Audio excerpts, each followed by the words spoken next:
بسم اللہ الرحمن الرحیم۔ حضرت خواجہ معین الدین چشتی رحمۃ اللہ علیہ اجمیر پہنچے۔ اس وقت اجمیر میں ایک مندر تھا جو اس وقت کا سب سے بڑا پرانا مندر تھا اور صرف راجاؤں اور رانیوں کی عبادت کے لیے مخصوص تھا۔ مندر کے ساتھ ہی ایک تالاب تھا جس کا نام انا ساگر تھا۔ ہندو لوگ اس تالاب کے پانی کو انتہائی پوتر یعنی متبرک خیال کرتے۔ ان کا عقیدہ تھا کہ جو اس تالاب میں غسل کر لے اس کے سب گناہ جھڑ جاتے ہیں۔ کہتے ہیں کہ مندر میں رات کے وقت اتنے چراغ جلتے کہ ایک رات میں 3.5 من تیل ان چراغوں میں استعمال ہوتا۔ ارد گرد کے کئی دیہات مندر کے نام تھے، یعنی ان دیہاتوں کی آمدن مندر پر خرچ کی جاتی تھی۔ مندر میں ہزاروں ملازمین تھے جن کا کام آنے والوں کی رہنمائی کرنا تھا کہ کون سا بت بیٹا عطا کرنے والا ہے، کون سا دیوتا صحت اور تندرستی کا مالک ہے اور کس مورتی کی پوجا سے دولت مہربان ہوتی ہے۔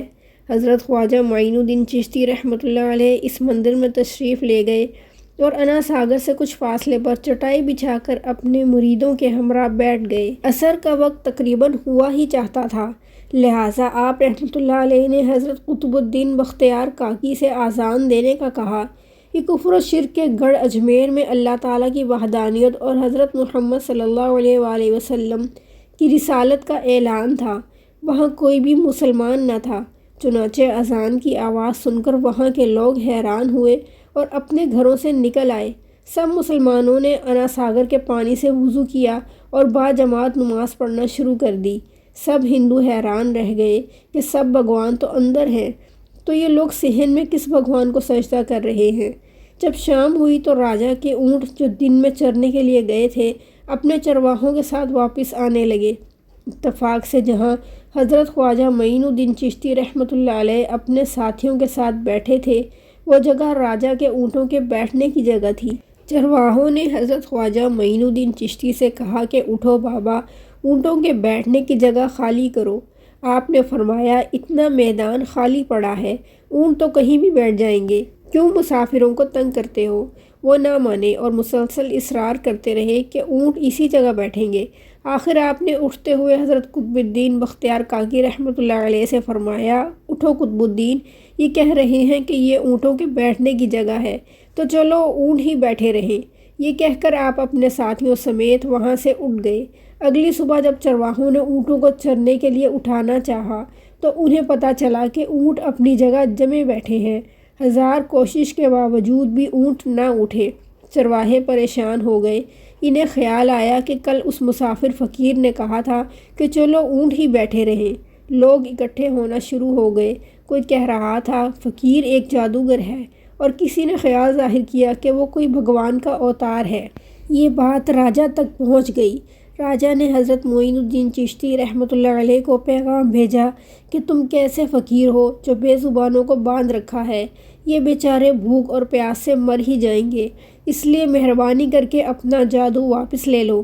آپ رحمۃ اللہ علیہ نے فرمایا ہم مسلمان ہیں اور مسلمان بد دعا نہیں کرتے، نہ ہی جادو وغیرہ کرتے ہیں۔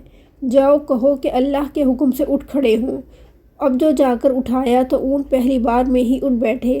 ہندوؤں کی دلچسپی ان مسافروں میں اور زیادہ بڑھنے لگی۔ پانچوں وقت اذان ہوتی اور نماز ادا کی جاتی۔ آخر راجا تک یہ بات پہنچ گئی کہ کچھ مسلمان پانچوں وقت اذان دیتے ہیں اور ہمارے پوتر تالاب میں ہاتھ منہ دھوتے ہیں اور ہمارے دھرم کے خلاف باتیں بھی کرتے ہیں۔ کہتے ہیں یہ مورتیاں پوجنے کے قابل نہیں، یہ تو بس پتھر ہیں، اس لیے انہیں یہاں سے اٹھایا جائے۔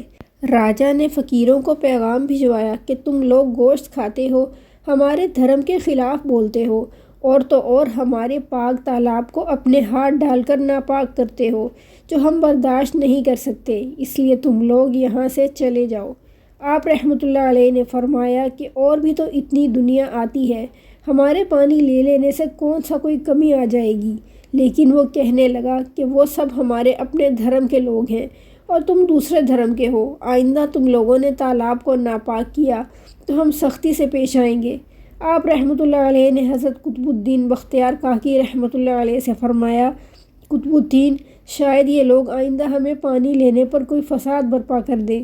جاؤ ایک مشکیزہ پانی لے آؤ تاکہ ضرورت کے وقت کچھ پانی تو موجود ہو، لہٰذا حضرت قطب الدین رحمۃ اللہ علیہ نے ان سے فرمایا چلو ہم ایک مشکیزہ بھر لیتے ہیں۔ وہ اس شرط پر مان گئے کہ تمہارا جسم پانی سے نہ چھونے پائے۔ حضرت قطب الدین نے تالاب سے مشکیزہ بھرا اور اوپر کھینچا، لیکن جو ہی مشکیزہ پانی سے باہر آیا انا ساگر کا سارا پانی خشک ہو گیا۔ انا ساگر کا خشک ہونا تھا کہ پورے اجمیر میں کہرام مچ گیا۔ لوگ رو رہے تھے کہ ہم جو گناہوں کی گڑھیاں لاتے ہیں اور انا ساگر میں غسل کر کے ان سے چھٹکارا پا لیتے ہیں، اب ہم گناہوں کا بوجھ لیے کدھر جائیں گے؟ سارے علاقے میں خبر پھیل گئی کہ مسافر فقیر نے جادو کے زور سے انا ساگر کو خشک کر دیا ہے۔ راجہ اس نئی صورتحال سے بہت پریشان ہوا۔ اس نے اپنے وزیروں کو بلایا، سب نے یہی کہا کہ فقیر یا تو جادوگر ہے یا پھر واقعی کوئی کامل فقیر ہے۔ ساتھی پریشان ہوئے۔ اجمیر کی رونق تو تھی ہی انا ساگر کے دم سے، اسی کی وجہ سے لوگ دور دور سے اجمیر آتے تھے۔ انا ساگر کے خشک ہو جانے سے ہندو دھرم کی تبلیغ کو دھچکا لگے گا، اور یہی تشویشناک بات تھی۔ آخر طے پایا کہ فقیر سے مذاکرات کیے جائیں کہ آخر وہ چاہتا کیا ہے۔ اگر اس کے مطالبات معقول ہوں تو تسلیم کر لیے جائیں، یا پھر سب مرد عورتیں اور بچے جا کر فقیر کی منت سماجت کریں کہ لوگوں کو پریشانی سے نجات دلاؤ اور ہماری مدد کرو۔ ہم پاپ کا بوجھ اٹھائے کدھر جائیں گے؟ یہ تجویز زیادہ آسان تھی، لہٰذا تمام لوگ بابا صاحب رحمۃ اللہ علیہ کے پاس آئے اور بولے بابا جی تم بھی وضو کر لیا کرنا، لیکن بھگوان کے واسطے ہمارا انا ساگر ہمیں لوٹا دو۔ آپ رحمۃ اللہ علیہ نے حضرت قطب الدین بختیار کاکی سے فرمایا جاؤ قطب الدین، مشکیزہ واپس تالاب میں الٹا دو۔ جو ہی مشکیزہ تالاب میں الٹایا گیا انا ساگر کناروں تک اچھل آیا۔ اس پانی نے کئی دلوں کو دھو ڈالا۔ ہندو قوم کے اپنے تاریخی کتابوں میں بھی ہندو مورخ اس بات کو تسلیم کرتے ہیں کہ اس شام 32,000 ہندو کلمہ پڑھ کر مسلمان ہو گئے۔ سبحان اللہ۔